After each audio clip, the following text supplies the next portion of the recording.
Hello dear student, आज की इस लेक्चर में हम कंटिन्यू करेंगे उप्स विद जावा। सब्जेक्ट कोड है BCS 403 का अगला टॉपिक।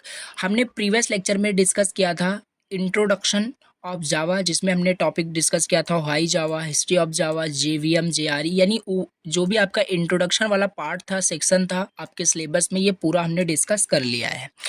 और हम मूव ऑन करेंगे नेक्स्ट टॉपिक, जो कि आपका प्रोग्रामिंग स्ट्रक्चर्स इन जावा, जिसमें कि हम बहुत सारे टॉपिक आज के इस लेक्चर में हम डिस्कस करेंगे। और वो टॉपिक है आपका वेरिएबल क्या होता है, डेटा टाइप क्या होता है, ऑपरेटर्स क्या होते हैं, कीवर्ड्स क्या होता है जावा में, आइडेंटिफायर क्या होता है, इनपुट एंड आउटपुट क्या होता है जावा में। ये सारे टॉपिक हम डिस्कस करेंगे। और लिटरल्स क्या होते हैं, बहुत सारे टॉपिक आज के लेक्चर में डिस्कस करेंगे, जो कि बहुत ही ज़्यादा इंपॉर्टेंट है। अगर आप जावा में प्रोग्रामिंग करना चाहते हो, आपको कुछ प्रोग्राम करना है, तो बेसिक चीज़ें आपको पता होना चाहिए। वेरिएबल, डेटा टाइप, ऑपरेटर क्या होता है। एंड आई नो आपको ऑलरेडी सारी चीज़ें पता होगी, बिकॉज आपने सी लैंग्वेज पढ़ रखा है। और सी लैंग्वेज अगर आपने पढ़ रखा है तो सारी चीज़ें आपको पता होगी, और वही सेम चीज़ यहाँ पे भी है। ठीक है, तो चलिए डिस्कस कर लेते हैं। वेरिएबल्स, डेटा टाइप क्या होता है, और सिंटैक्स क्या होता है, लिटरल्स क्या होता है, सारी चीज़ें हम डिटेल से डिस्कस करेंगे। प्रैक्टिकल सारी चीज़ें देखेंगे। ठीक है, थ्योरी तो यहाँ पे चलेगी ही, सारा कुछ आपको मिलेगा, बट प्रैक्टिकल भी यहाँ पे हम देखेंगे क्या है। तो अगेन, चैनल पे अगर फर्स्ट टाइम विजिट किए हो तो प्लीज़ चैनल को एक सब्सक्राइब कर देना। बहुत ही ज़्यादा मोटिवेशन मिलता है अगर आप चैनल को सब्सक्राइब करेंगे। और वीडियोस को, लेक्चर को प्लीज़ शेयर कर देना अपने फ्रेंड्स के साथ, जिससे कि आपके फ्रेंड्स भी लेक्चर को देख पाएँ। ठीक है, एंड कमेंट कर देना अगर कोई भी डाउट हो या कुछ भी मतलब डाउट हो आपको सिलेबस को लेकर के या लेक्चर्स को लेकर के, तो आपको कमेंट कर देना, फीडबैक जरूर दे देना। ठीक है, तो चलिए यहाँ पे हम देख लेते हैं। सबसे पहले आपको पता होना चाहिए सिंटैक्स क्या होता है। पहला टॉपिक हमारा है सिंटैक्स क्या होता है, व्हाट इज सिंटैक्स। ठीक है, देखो मैं यहाँ पे आपको बहुत ही मतलब डिटेल से बताऊंगा एग्जांपल के हेल्प से, बाकी आपको समझ में आ जाएगा। सिंटैक्स क्या होता है, सिंटैक्स आप एक तरीके का एक सेट ऑफ रूल्स बोल सकते हो, जिस सेट ऑफ रूल्स को, जिस सिंटैक्स को फॉलो करके हम क्या करते हैं प्रोग्रामिंग, मतलब हम जावा में करते हैं या किसी भी प्रोग्रामिंग लैंग्वेज में हम क्या करते हैं, लाइन ऑफ कोड लिखते हैं, प्रॉब्लम को सॉल्व करते हैं। तो ऐसा कुछ आप समझ सकते हैं। ये लिखा भी है यहाँ पे, सिंटैक्स जो होता है प्रोग्रामिंग में सेट ऑफ रूल्स होता है that define the combination of symbol that are considered to be correctly structure program in that language. ये तो थ्योरी की बात हो गई। सिंटैक्स केवल आपको इतना समझ के रखना है, जिन सिंटैक्स को फॉलो करके, syntax means way of writing, लिखने का तरीका क्या है, वही आपका सिंटैक्स। ठीक है, ये हो गया सिंटैक्स। बाकी अभी हम इसको डिटेल से देखेंगे, सिंटैक्स क्या है, कैसे है, बाकी आपको बहुत अच्छे से समझ में आ रहा होगा। एंड अब हम देख लेते हैं वेरिएबल्स क्या होता है, व्हाट इज वेरिएबल्स। ठीक है, ये भी बहुत ईजी है। देखो, वेरिएबल को आप एक तरीके का लाइक अ कंटेनर समझ सकते हैं। ठीक है, वेरिएबल्स को लाइक अ कंटेनर समझ सकते हैं, जो किसी भी डेटा को स्टोर करता है। ठीक है, जो किसी डेटा को स्टोर करता है, जैसे आप प्रोग्रामिंग में लिखते होंगे इंट सम, इंट ए, फ्लोट बी। तो ए बी सम जो यहाँ पे आप नेम यहाँ पे डिक्लेयर कर रहे हैं, इसी को हम वेरिएबल बोलते हैं। ठीक है, इसी को हम वेरिएबल बोलते हैं। जैसे यहाँ पे देखिए फॉर एग्जांपल इंट सम, यहाँ पे जो सम है ये क्या है, आपका वेरिएबल है। उसी तरीके से इंट एज, एज क्या है, वेरिएबल है। डबल प्राइस, और ये इंट डबल बुलियन, ये क्या है, डेटा टाइप है, हम आगे भी देखेंगे डिटेल से। ठीक है, तो ये प्राइस यहाँ पे आपका वेरिएबल है, इस जावा फन यहाँ पे वेरिएबल है, तो यही आपका वेरिएबल होता है। ऊपर यहाँ पे डेफिनेशन भी आप पढ़ सकते हैं, variable is a location in memory used to store data to declare a variable in java you must specify the types of data it hold। और हाँ, वेरिएबल्स को डिक्लेयर करने से पहले आपको क्या करना पड़ेगा, डेटा टाइप को डिक्लेयर करना पड़ेगा कि आपका जो वेरिएबल है किस टाइप के डेटा को स्टोर कर रहा है। ठीक है, जैसे कि मान लीजिए एग्जांपल लेते हैं, बहुत अच्छे से समझ में, जैसे कोई भी आपको डाउट ना हो। ठीक है, तो यहाँ पे मैं थोड़ा सा इजी वे में आपको समझाता हूँ। देखो, वेरिएबल क्या होता है, बाकी मुझे पता है आपको सारी चीज़ समझ में आ रही है, बट फिर भी मैं मान के चल रहा हूँ आपको कुछ नहीं समझ में आ रहा है। ठीक है, बहुत ही डिटेल से मैं मतलब समझने की कोशिश कर रहा हूँ। मान लीजिए कोई आपका मतलब गिलास आप इसे समझ सकते हैं, ऐसा इसे बर्तन समझ सकते हैं। अब इसके अंदर क्या है, इसके अंदर मान लीजिए अभी प्रेजेंट टाइम में इसमें क्या है, बहुत सारा पानी भरा हुआ है। तो ये क्या है, ये गिलास क्या है, एक इसे आप वेरिएबल बोल सकते हैं, जो कंटेन क्या किया है, जो स्टोर क्या किया है, पानी को स्टोर किया है। पानी पानी भरा हुआ है इसमें, ठीक है, पानी को होल्ड करके रखा है, स्टोर करके रखा है। तो अब क्या होगा, यहाँ पे जैसे लिखा है वेरिएबल्स को डिक्लेयर करने से पहले आपको टाइप्स ऑफ डेटा बताना पड़ेगा। डेटा का टाइप क्या है, तो इसमें पानी भरने से पहले, इस गिलास में पानी भरने से पहले आपको इसको इसमें मतलब बताना पड़ेगा कि इसमें आप पानी भरने वाले हैं, ऐसा कुछ आप रिलेट करिए, ठीक है। एंड प्लस चीज, आप एक चीज यहाँ पे और नोटिस कर सकते हैं, और यहाँ पे हम इसकी जो इसमें जो कंटेंट है, इस गिलास में बोल लीजिए, इस वेरिएबल में जो भी कंटेंट ये स्टोर करके रखा है, हम इसके कंटेंट को आगे चेंज भी कर सकते हैं। सिंपल है, जैसे अभी यहाँ पे पानी इसमें मतलब फिल है, मैंने इसके पानी को क्या किया, रिमूव कर दिया, और पानी की जगह मान लीजिए इसमें हमने कुछ और यहाँ पे चीज़ें यहाँ पे रख दिया है, भर दिया है, ठीक है।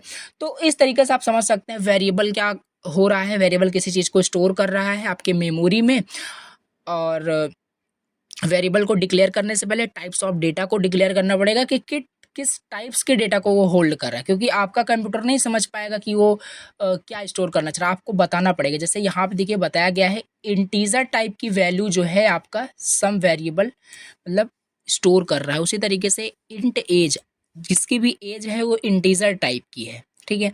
तो प्राइस डबल टाइप के, तो ये डबल बोलना अभी आगे समझ लेना। तो ये आपका वेरिएबल हो गया ओवरऑल। अब यहाँ पे कितने टाइप से आपके वेरिएबल होते हैं, जावा के अंदर variables are categorized into several types, बहुत सारे टाइप्स के होते हैं जावा के अंदर। पहला आपका होता है लोकल वेरिएबल।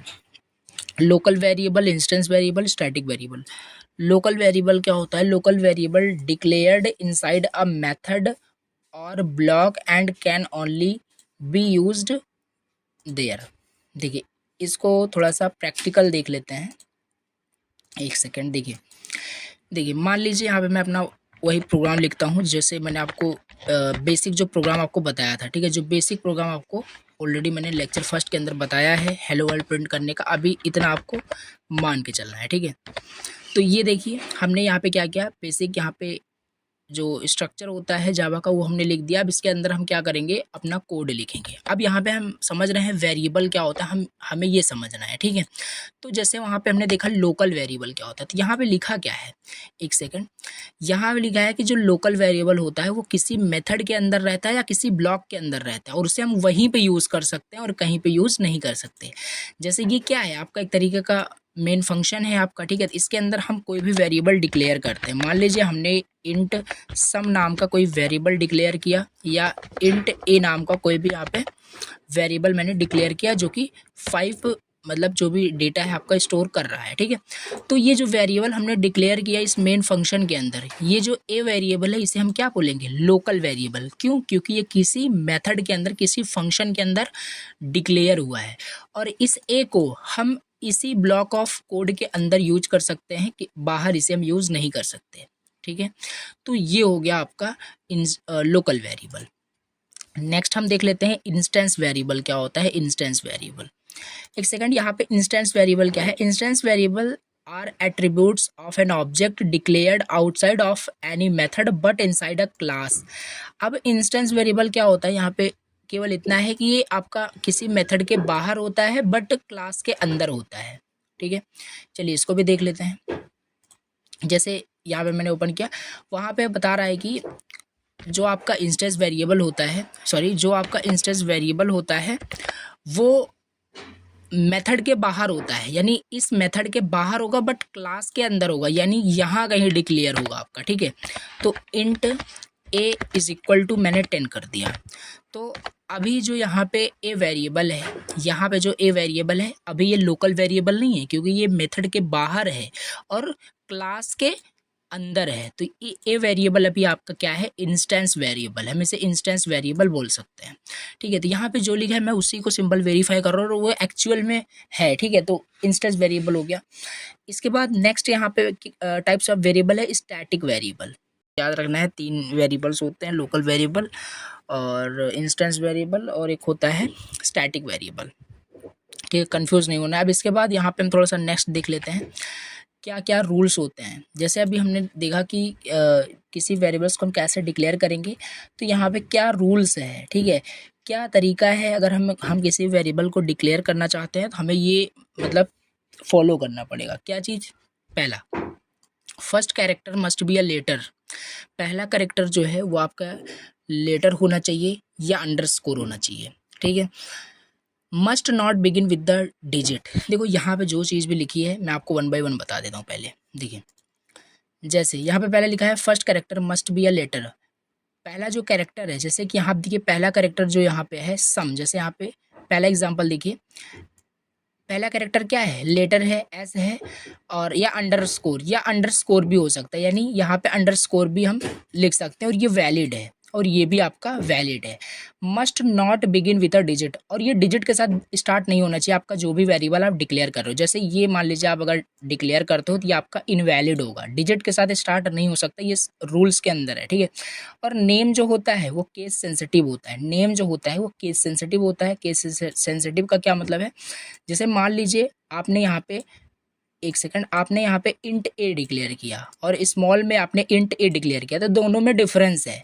इसकी एक अलग मेमोरी में स्पेस बनेगी, इसकी एक अलग मेमोरी में स्पेस बनेगी, दोनों अलग अलग है। आपके पॉइंट ऑफ व्यू से दोनों सेम हो सकते हैं, बट कंप्यूटर के पॉइंट ऑफ व्यू से ये दोनों डिफरेंट है, केस सेंसिटिव होता है आपका, ठीक है। तो ये चीज़ है।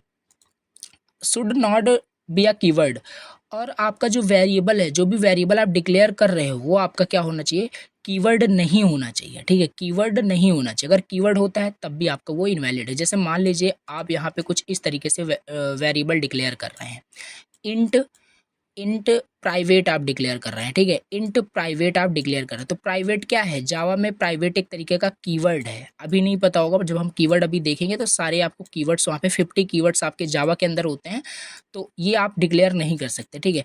उसी तरीके से आप यहाँ पे इंट आपका डेटा टाइप हो गया, और वेरिएबल का नाम फिर से आप इंट नहीं दे सकते, ठीक है। तो ये हो गया आपका, ये सब आपका रॉन्ग हो जाएगा। तो यहाँ पे वही लिखा है कि कीवर्ड नहीं होना चाहिए, स्पेस नॉट अलाउड, और स्पेस भी नहीं होना चाहिए।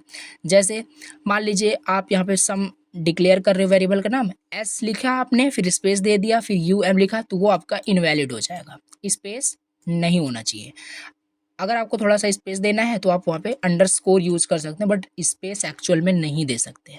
तो ये हो गया fifth rule. And subsequent character must be a letter और एन अंडरस्कोर, यानी फर्स्ट लेटर आपका डिजिट से स्टार्ट नहीं होना चाहिए, लेटर से स्टार्ट हो सकता है। और सब सीक्वेंट कैरेक्टर का मतलब है कि फर्स्ट लेटर को छोड़ करके जो भी आगे के लेटर्स हैं वो आपके लेटर हो सकते हैं, डिजिट हो सकते हैं, अंडरस्कोर हो सकते हैं, कुछ भी हो सकते हैं। लास्ट में आप डिजिट भी लिख सकते हो, बट शुरुआत में आप डिजिट नहीं लिख सकते, ठीक है। तो ये हो गया कुछ rules for declaring a variable name, ये हो गया, ठीक है। वेरिएबल्स क्या होता है और क्या क्या रूल्स हैं। नाउ देख लेते हैं डेटा टाइप क्या होता है। डेटा टाइप क्या होता है जावा के अंदर, देखिए जैसे नाम से पता चल रहा है डेटा टाइप, डेटा किस टाइप की है, डेटा का टाइप, ठीक है। तो यहाँ पे बेसिकली अगर हम जावा के अंदर बात करें डेटा टाइप, तो सिंपल आपके दो डेटा टाइप होते हैं, एक आपका प्रिमिटिव डेटा टाइप होता है, एक आपका नॉन प्रिमिटिव डेटा टाइप होता है। अब आपको देखो ये क्लासिफिकेशन नहीं याद रखना है कि डेटा टाइप में आपका प्रिमिटिव होता है, फिर इसके अंदर ये काफ़ी लॉन्ग हो जाएगा। आपको डायरेक्टली याद रखना है डेटा टाइप जो होता है दो टाइप्स का होता है, प्रिमिटिव होता है, नॉन प्रिमिटिव होता है। प्रिमिटिव के अंदर आपका बुलियन होता है, कैर होता है, बाइट होता है, शॉर्ट, इंट, लॉन्ग होता है, फ्लोट होता है, डबल होता है, ठीक है। ये सारे आपके क्या हैं, प्रिमिटिव डेटा टाइप्स होते हैं। नॉन प्रिमिटिव डेटा टाइप्स के अंदर आपके स्ट्रिंग आते हैं, एरे आते हैं, और भी यहाँ पे आपके सारे होते हैं, ठीक है। क्लास आपके नॉन प्रिमिटिव होते हैं, तो ये सब आपके नॉन प्रिमिटिव डेटा टाइप्स होते हैं। बट यहाँ पे प्रिमिटिव डेटा टाइप्स आपके 8 होते हैं, जो कि है byte, short, int, long, float, double, boolean, ठीक है। अब इसको हम थोड़ा सा डिटेल से समझ लेते हैं। देखिए एक सेकंड, हाँ देखिए इसके बाद डेटा टाइप थोड़ा सा यहाँ पे डेफिनेशन भी लिखी है, आप पढ़ सकते हैं। जावा जो है स्टैटिकली टाइप्ड लैंग्वेज है। स्टैटिकली टाइप्ड लैंग्वेज का क्या मतलब होता है कि जावा में किसी भी वेरिएबल को डिक्लेयर करने से पहले आपको उसका टाइप डिक्लेयर करना पड़ेगा कि वो वेरिएबल किस टाइप्स ऑफ डेटा को स्टोर कर रहा है। ये तो हमने वेरिएबल में ही देख लिया था, ठीक है। स्टैटिकली टाइप्ड लैंग्वेज होता है जावा। पूछा जा सकता है जावा स्टैटिकली टाइप्ड होता है या डायनामिकली टाइप्ड होता है, तो स्टैटिकली टाइप्ड होता है, जिसका मतलब होता है you must declare the types of data of a variable can hold before using it. ये सब हमने देख लिया जो अभी मैंने आपको बताया। तो दो मेन कैटेगरी है, पहला आपका क्या है, प्रिमिटिव है, दूसरा आपका क्या है, नॉन प्रिमिटिव है।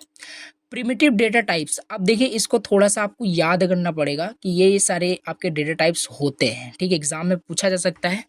तो डेटा टाइप आपको याद रखना है, प्रिमिटिव डेटा टाइप्स में 8 डेटा टाइप्स होते हैं, byte, short, int, float, long, double, char, boolean. और ये किस टाइप की वैल्यू है, जैसे बाइट आपका इंटीजर के लिए होता है, शॉर्ट इंटीजर के लिए, इंट तो इंटीजर के लिए होता है, ये लॉन्ग भी इंटीजर के लिए होता है, फ्लोट आपका डेसिमल पॉइंट के लिए होता है, और डबल भी आपका floating point means decimal number के लिए होता है, कैर आपका एक कैरेक्टर्स के लिए होता है, बुलियन आपका ट्रू एंड फॉल्स के लिए होता है। तो ये आप समझ सकते हो, और ये कितना कितना बाइट्स आपके मेमोरी में लेता है ये भी आपको पता होना चाहिए। रेंज ऑफ वैल्यू आपको ना पता हो, ठीक है, वो अभी हम निकालने का तरीका समझ लेंगे, कैसे निकाल सकते हो किसी भी डेटा टाइप का, बट कितनी मेमोरी, ये कितना बाइट आपके मेमोरी में लेता है ये पता होना चाहिए। जैसे बाइट आपका कितना लेता है, 1 बाइट लेता है, लिखा भी है ऊपर, आप देखना ये आपको थोड़ा सा याद करना है। शॉर्ट आपका 2 बाइट लेता है, इंट 4 बाइट लेता है, लॉन्ग आपका 8 बाइट लेता है, फ्लोट आपका 4 बाइट लेता है, डबल 8 बाइट लेता है, कैर आपका 2 बाइट लेता है, बुलियन आपका 1 बिट लेता है, ठीक है। तो ये है आपका मतलब प्रिमिटिव डेटा टाइप। आपको रटने नहीं बैठ जाना है, जब आप इसे प्रोग्राम में लिखेंगे तो आपको ऑटोमेटिकली सारी चीज़ें याद हो जाएगी। अब रेंज ऑफ वैल्यू क्या होता है, रेंज ऑफ वैल्यू आप ये कैसे याद करेंगे, ठीक है, इतना बड़ा बड़ा आप कैसे याद करेंगे। देखिए आपको एक यहाँ पे छोटा सा ट्रिक बताता हूँ। एक बाइट में आपको पता होना चाहिए, एक बाइट में कितने होते हैं, एक बाइट में, यहाँ पे अगर हम बात करें एक बाइट में कितने बिट्स होते हैं, एक बाइट में आपके 8 बिट्स होते हैं, ये आपको पता होगा। एक बाइट में कितने होते हैं, 8 बिट्स होते हैं। चलिए यहाँ पे थोड़ा सा देखिए, एक बाइट में 8 बिट्स होते हैं। अब यहाँ पे आपको अगर किसी की भी रेंज पूछी हो तो उसका आपको बाइट तो पता है कितना लेता है, तो आपको उसका सिंपल 2 की पावर क्या करना है, 8 से उसका मल्टीप्लाई करना है। जैसे जैसे यहाँ पे मान लीजिए मुझे इंटीजर का निकालना है, ठीक है, इंटीजर कितना लेता है, 4 बाइट लेता है, तो यहाँ पे 4 बाइट ले रहा है तो उसे हम 8 से मल्टीप्लाई करेंगे, तो 4 इंटू 8 कितना हो जाएगा, 32 हो जाएगा, तो 2 की पावर हो जाएगा 32 हो जाएगा। और इस पूरे का मतलब डिवाइड में कितना हो जाएगा, 2 हो जाएगा, माइनस में फिर 2 की पावर 32 माइनस 1 हो जाएगा, ठीक है। तो ये निकालने का कुछ तरीका होता है, इस तरीके से आप निकाल सकते हैं। इसी तरीके से आप किसी का भी निकाल सकते हैं। जैसे मान लीजिए आपको लॉन्ग का निकालना है, जैसे आपको लॉन्ग का निकालना है तो 8 बाइट्स लेता है, तो 8 को 8 से जब मल्टीप्लाई करोगे तो 64 हो जाएगा, तो यहाँ पे हो जाएगा आपका 2 की पावर आपका 64 डिवाइड में 2 हो जाएगा, एंड फिर से ये आपका 2 की पावर 64 डिवाइड में 2 माइनस 1 हो जाएगा, ठीक है, -1 डिवाइड में 2। ये इसको निकालने का एक तरीका होता है रेंज को, क्योंकि रेंज आप याद नहीं कर सकते, ठीक है, कितनी बड़ी बड़ी वैल्यूज़ होती हैं, तो इस तरीके से आप निकाल सकते हो। बाकी इंपॉर्टेंट नहीं है, आपसे कोई रेंज नहीं पूछेगा कि इसकी रेंज आप मुझे बताइए, बाकी आपको डेटा टाइप पता होना चाहिए, क्या कौन कौन से आपके डेटा टाइप्स होते हैं और कितने आपके मेमोरी में कितना बाइट्स ये लेते हैं, ठीक है। तो इस तरीके से आप सारे रेंज ऑफ वैल्यू निकाल सकते हैं और ये आपके प्रिमिटिव डेटा टाइप्स होते हैं। अब इसके बाद नॉन प्रिमिटिव डेटा टाइप्स की भी देख लेते हैं। जैसे हमने देखा नॉन प्रिमिटिव डेटा आपके क्लासेस होते हैं, इंटरफेस, एरे, स्ट्रिंग, ये सब आपके नॉन प्रिमिटिव डेटा टाइप्स होते हैं। और डेटा टाइप का यहाँ पे कुछ एग्जांपल भी लिखा है, ठीक है, एग्जाम्पल लिखा है यहाँ पे इंट सम, जो अभी तक आपने वेरिएबल में वहाँ पे देखा था जो हम डिक्लेयर कर रहे थे, सम वेरिएबल हमने डिक्लेयर किया है। और ये सम वेरिएबल क्या स्टोर करेगा, इंटीजर वैल्यू को, मतलब इंटीजर डेटा टाइप यहाँ पे डिक्लेयर हुआ है। इसी तरीके से फ्लोट यहाँ पे डेटा टाइप डिक्लेयर हुआ है। सारी ये आपके प्रिमिटिव डेटा टाइप है, ज़्यादातर आप प्रिमिटिव डेटा टाइप्स को यूज़ करते हैं। फ्लोटिंग डेटा टाइप यहाँ पे है और सो ऑन, इसी तरीके से आप कोई भी डेटा टाइप को डिक्लेयर कर सकते हैं। अब इसके बाद हम थोड़ा सा देख लेते हैं लिटरल्स क्या होता है। 2 मार्क्स में अगेन पूछा जा सकता है व्हाट इज़ लिटरल्स। लिटरल्स क्या होते हैं, देखिए जैसे अभी आप यहाँ पे देखिए एक सेकंड में आपको फिर से एग्जांपल बताता हूँ। लिटरल्स यहाँ पे कुछ नहीं है, थोड़ा सा एक टर्म नया सा आपको देखने में लग रहा होगा लिटरल्स क्या है, बाकी बहुत ही ईजी है। जैसे यहाँ पे हमने लिखा int a is equal to 5 लिखा, ठीक है, int a is equal to हमने 5 लिखा। यहाँ पे इंट क्या है, इंट आपका डेटा टाइप है, इंटीजर टाइप का डेटा है और 5 हाँ इंटीजर है, ठीक है। ए क्या है आपका, वेरिएबल का नाम डिक्लेयर किया गया है, जो कि आपका हाँ जो रूल्स है वेरिएबल को डिक्लेयर करने में वो फॉलो कर रहा है। आपका ए वेरिएबल हो गया, इंट आपका डेटा टाइप हो गया, और यहाँ पे ये जो 5 है इसे आप ऑपरेंड्स बोलते थे, ठीक है। इसे आप ऑपरेंड्स बोलते थे या इसे आप लिटरल्स भी बोल सकते हो। इसी को हम क्या बोलते हैं, लिटरल्स बोलते हैं, ठीक है। इसी को हम क्या बोलते हैं, लिटरल्स बोलते हैं। इसी को हम लिटरल्स बोलते हैं।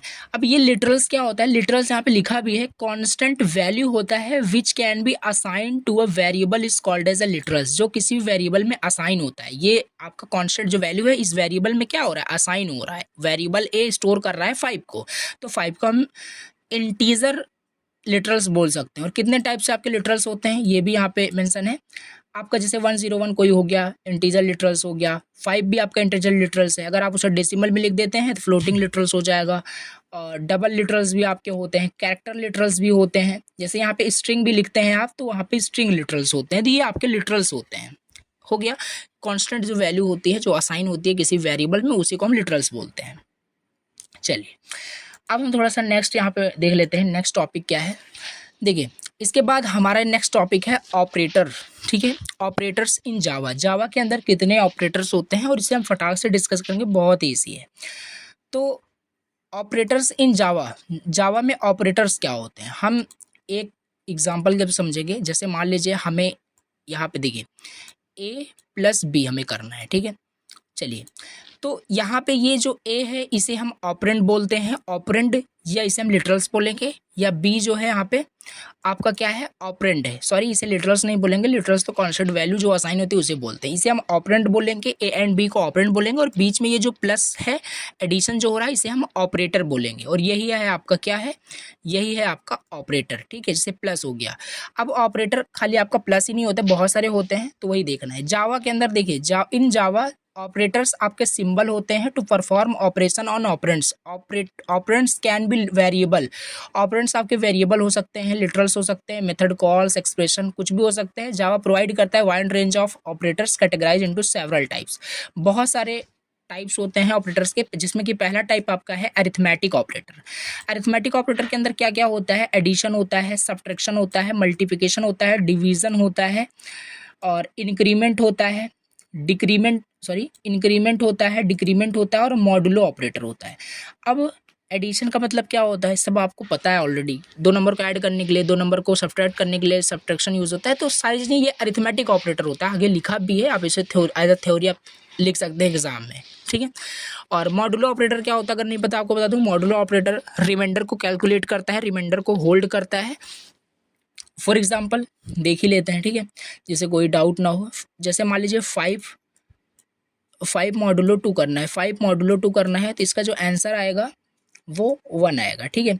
1 मीन्स कि 1 कैसे आया कि अगर 5 को 2 से डिवाइड करें तो रिमाइंडर आपका 1 आता है, रिमाइंडर आपका 1 आता है। तो ये मॉडुलो ऑपरेटर होता है। डिवीजन ऑलरेडी आप पता है। इंक्रीमेंट का मतलब क्या होता है, इंक्रीमेंट आपका 2 टाइप्स का होता है। पोस्ट इंक्रीमेंट होता है, ये जैसे आपका पोस्ट इंक्रीमेंट है, और एक आपका प्री इंक्रीमेंट होता है, ठीक है। प्री इंक्रीमेंट को इस तरीके से लिखते हैं, तो ये पोस्ट इंक्रीमेंट, ये pre increment. Post increment, pre increment क्या होता है ऑलरेडी आपको पता है। पोस्ट इंक्रीमेंट का मतलब है कि फर्स्ट यूज़ कर लेंगे वैल्यू को, देन हम बाद में ए की वैल्यू को इंक्रीज़ करते हैं। और प्री इंक्रीमेंट का मतलब है पहले ए की वैल्यू को इंक्रीज़ कर दीजिए, हम बाद में उस वैल्यू को यूज़ करते हैं। तो प्री इंक्रीमेंट, पोस्ट इंक्रीमेंट ये होता है। और डिक्रीमेंट सेम ऐसे ही होता है, decrease the value of the operands by 1। तो ये ऑलरेडी आई थिंक आपको पता होगा। दूसरा सेकंड ऑपरेटर है रिलेशनल ऑपरेटर। सेकंड यहाँ पे रिलेशनल ऑपरेटर। रिलेशनल ऑपरेटर क्या होता है, equal to, not equal to, greater than, and less than, greater than, equal to, less than, equal to. इसे हम रिलेशनल ऑपरेटर या कंपैरिजन ऑपरेटर भी बोल सकते हैं। रिलेशनल ऑपरेटर या कंपैरिजन ऑपरेटर, और ये सब आगे आप रीड कर सकते हैं, बहुत ही इजी है। इसे इक्वालिटी चेक करने के लिए, इक्वल नहीं है तो, या ग्रेटर है तो, लेस देन है तो ये सारे आपके रिलेशनल ऑपरेटर होते हैं। इसके बाद थर्ड है लॉजिकल ऑपरेटर। थर्ड क्या है, लॉजिकल ऑपरेटर। लॉजिकल ऑपरेटर आपके तीन होते हैं, लॉजिकल एंड होता है, लॉजिकल और होता है, लॉजिकल नॉट होता है। लॉजिकल एंड में रिटर्न करता है जब दोनों आपके ऑपरेंड्स ट्रू होते हैं।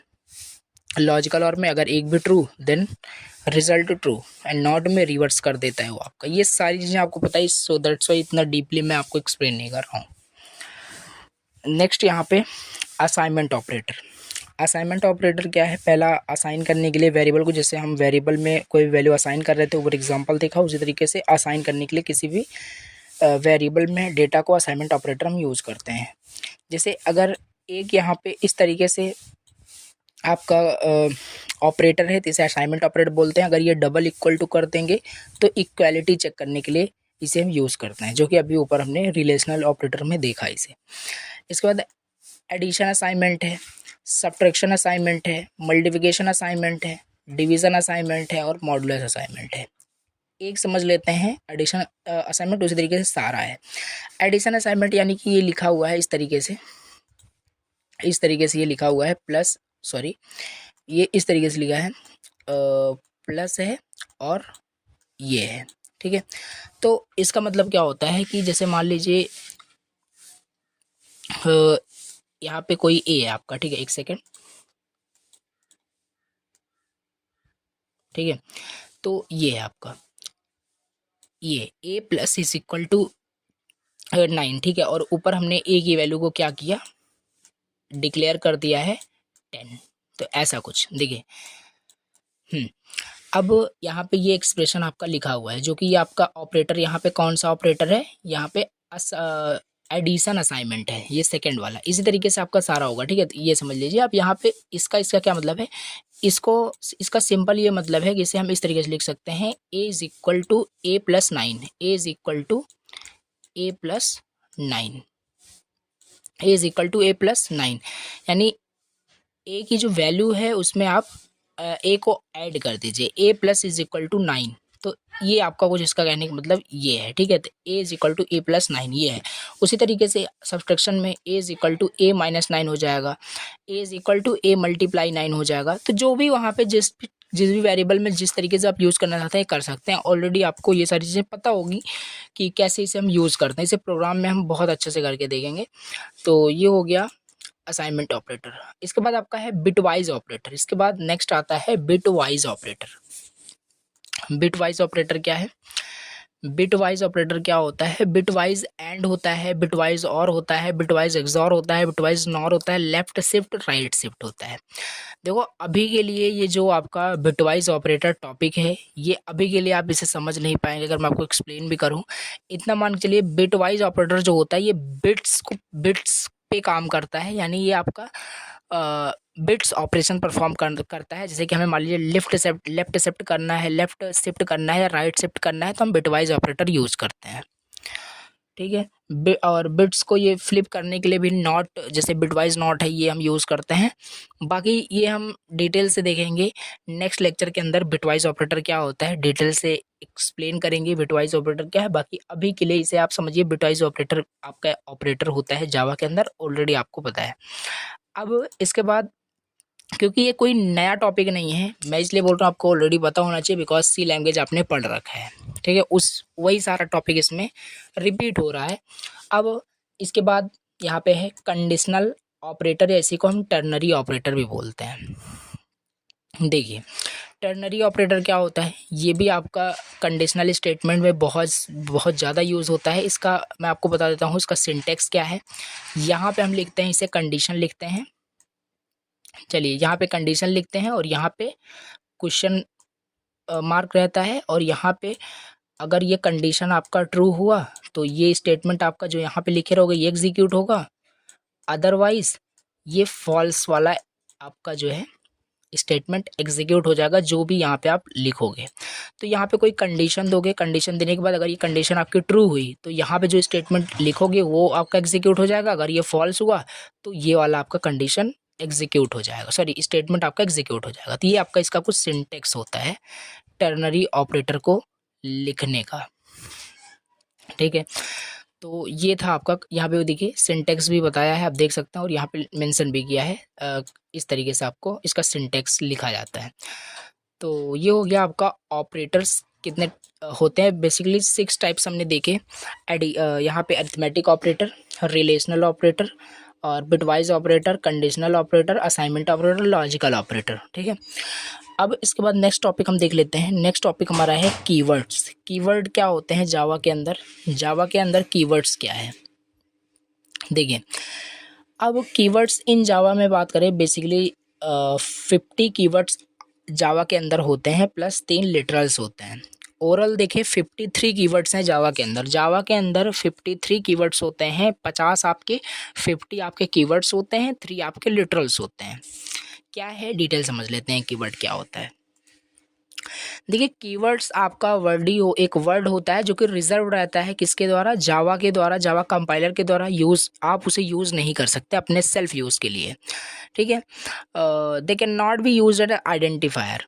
अब यहाँ पे जैसे आपका name of the variable, method, classes, ये सारे आपके मतलब आइडेंटिफायर होते हैं। अभी आगे हम देखेंगे आइडेंटिफायर क्या होता है। अभी तो हम कीवर्ड देख रहे हैं, क्योंकि जो कीवर्ड होते हैं ये ऑलरेडी रिजर्व रहते हैं for specific functionalities. Here are keywords in Java.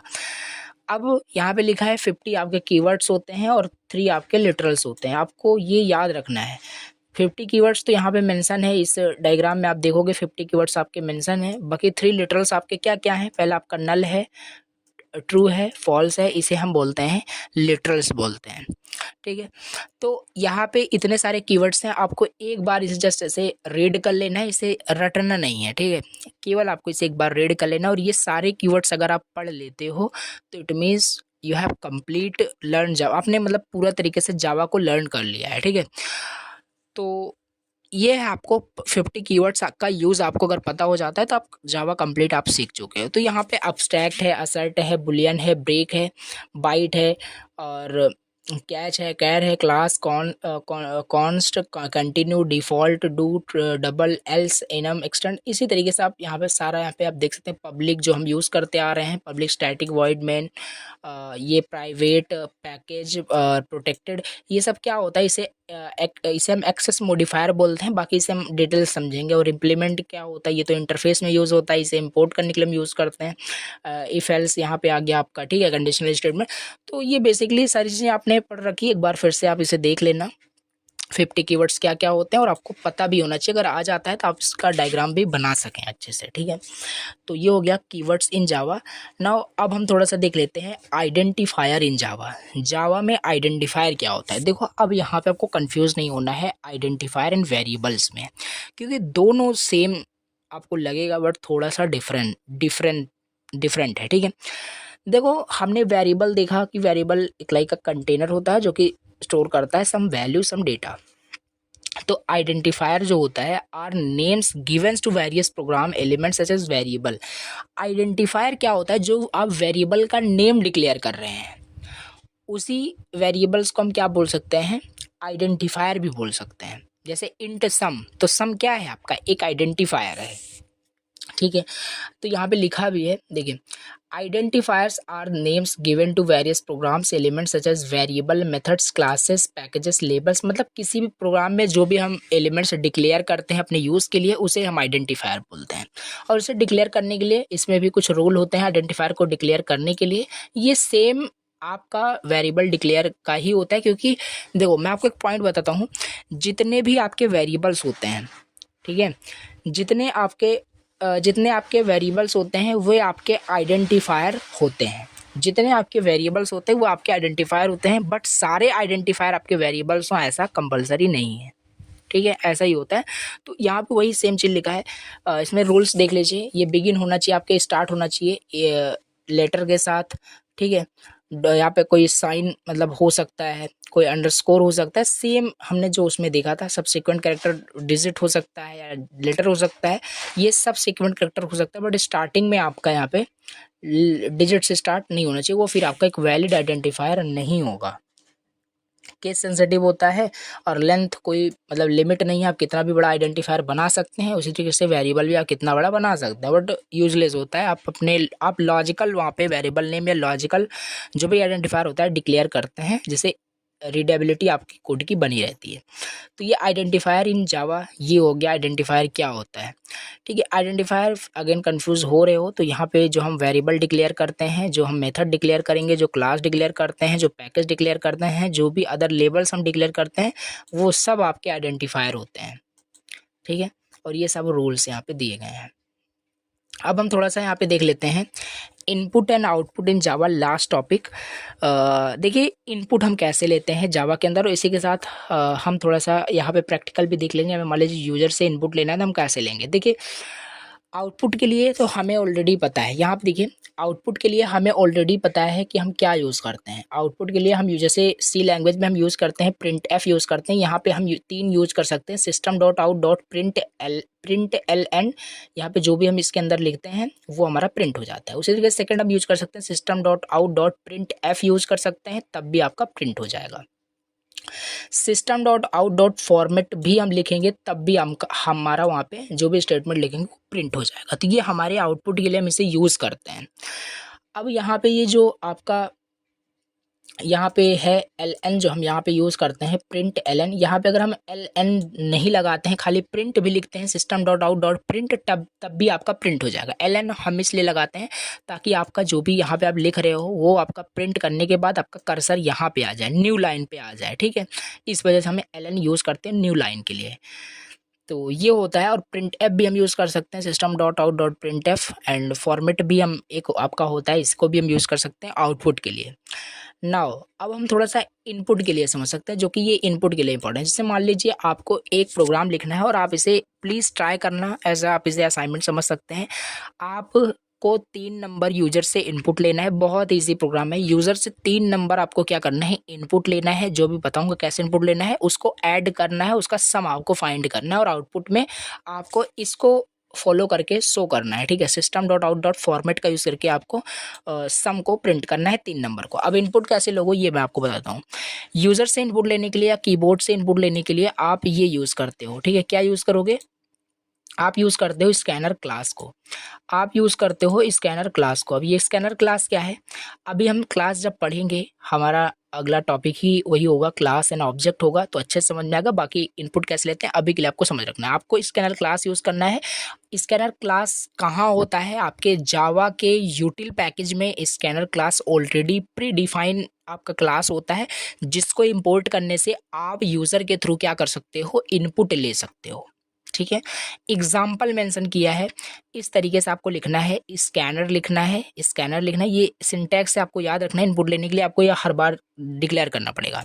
Scanner लिखना है, फिर यहाँ पे ऑब्जेक्ट का नाम देना है। यहाँ पे कोई भी ऑब्जेक्ट का नाम आप दे सकते हैं, स्कैनर ऑब्जेक्ट का नाम, फिर न्यू स्कैनर सिस्टम डॉट इन।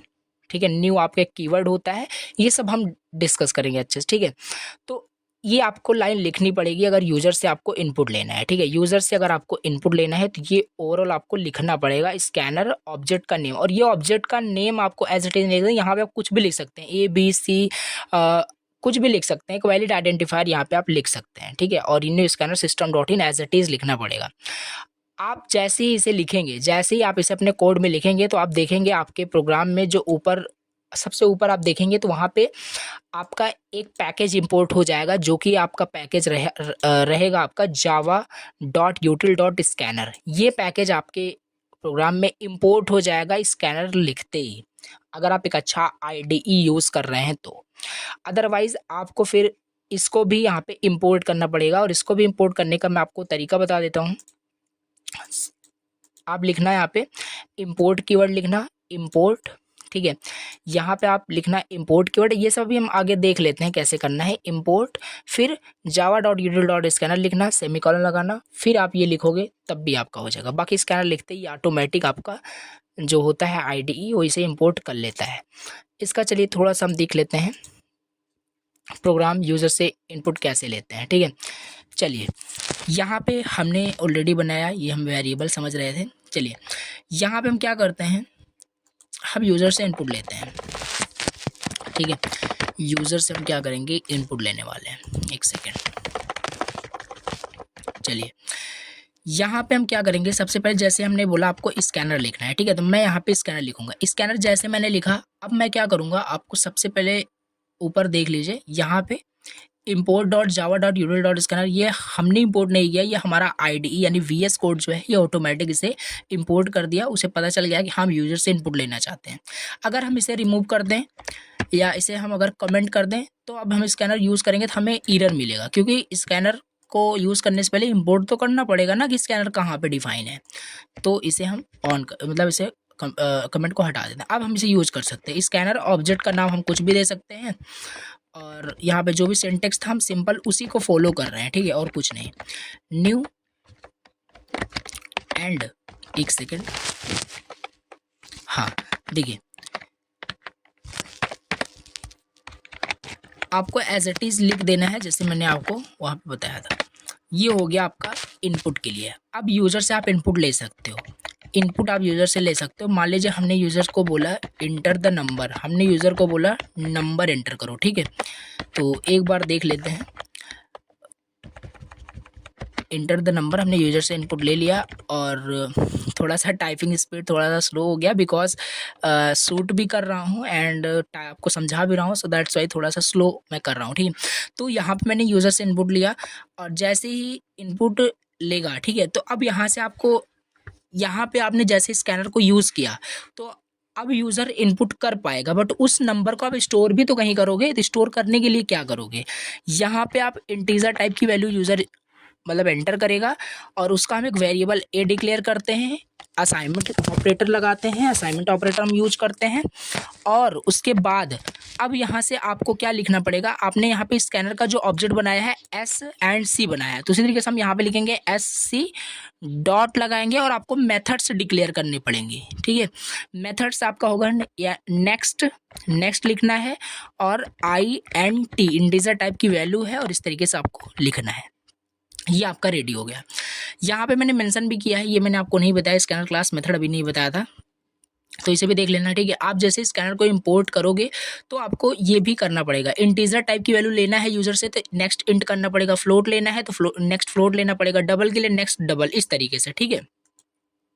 तो चलिए यहाँ पे हमने क्या किया, इंटीजर टाइप की वैल्यू यहाँ पे ले लिया है। अब इसके बाद हम क्या करेंगे, इसको प्रिंट कर लेंगे, ठीक है। नंबर इज, चलिए नंबर इज यहाँ पे जो भी है, यहाँ पे मैं नंबर को प्रिंट कर लेता हूँ। अब इसको मैं सिंपल रन करूँगा। मैंने किया इसको रन, जैसे ही हमने यहाँ पे रन किया, देखिए यहाँ पे नंबर एंटर करने को बोलेगा, और नंबर मैं एंटर करूँगा, देन वो प्रिंट हो जाएगा। नंबर यहाँ पे बोल रहा है, चलिए नंबर को मैं यहाँ पे 10 यहाँ पे मैं एंटर करता हूँ। मैंने यहाँ पे एंटर मार दिया, और यहाँ पे नंबर हमारा 10 है। तो यूज़र से हमने इनपुट भी ले लिया, प्रिंट भी कर दिया, तो ये हो गया। ओवरऑल यहाँ पे अगर चाहो system.out.println हमने यूज़ किया, यहाँ पे जो मैंने बताया वो भी आप यूज़ कर सकते हो। फॉर्मेट भी हम यहाँ पे लगा सकते हैं, फॉर्मेट हमने यूज़ किया। चलिए फॉर्मेट हमने यूज़ किया, अगेन हम इसे रन करके देखते हैं, अगेन ये रन कर जाएगा, ठीक है। नंबर हमने यहाँ पे एंटर किया 20 एंड नंबर इज 20, ठीक है, ये हो गया। अगेन यहाँ पे आप देख सकते हैं printf भी अगर आप यहाँ पे यूज़ करेंगे तब भी आपका प्रोग्राम बिल्कुल रन करेगा, ठीक है। अब इसी तरीके से आपको जो मैंने बताया था प्रोग्राम आपको लिखना है, आपको राइट करना है, और कमेंट में आप उसको पेस्ट कर सकते हैं कि हाँ आपने उसे लिख लिया है। तो 50 हमने एंटर किया, आपका 50 प्रिंट हो गया। तो ये हो गया आपका input and output in Java. Most important था, आगे के प्रोग्राम के लिए आपको ये चीज़ पता होना चाहिए, ठीक है। तो चलिए आज के इस लेक्चर में हम थोड़ा सा ब्रीफ समझ लेते हैं क्या क्या हमने पढ़ा। हमने पहले देखा वेरिएबल क्या होता है, फिर सिंटैक्स देखा, डेटा टाइप देखा, ऑपरेटर देखा, कीवर्ड्स एंड आइडेंटिफायर क्या होते हैं, और इनपुट एंड आउटपुट भी देखा जावा में क्या होता है, ठीक है। तो चलिए आज के इस लेक्चर को यहीं पे एंड करते हैं, और जो मैंने आपको बताया था प्रोग्राम को ज़रूर आपको कमेंट में पेस्ट करना है लिख करके। हाँ मुझे पता चले कि आपको लेक्चर समझ में आया, कि आपको समझ में आ रहा है कि आप प्रोग्राम कर रहे हो, ठीक है। तो चलिए मिलते हैं नेक्स्ट लेक्चर के अंदर। Thank you so much for watching the lecture. Channel पे फर्स्ट टाइम विजिट किया हो ना, चैनल को प्लीज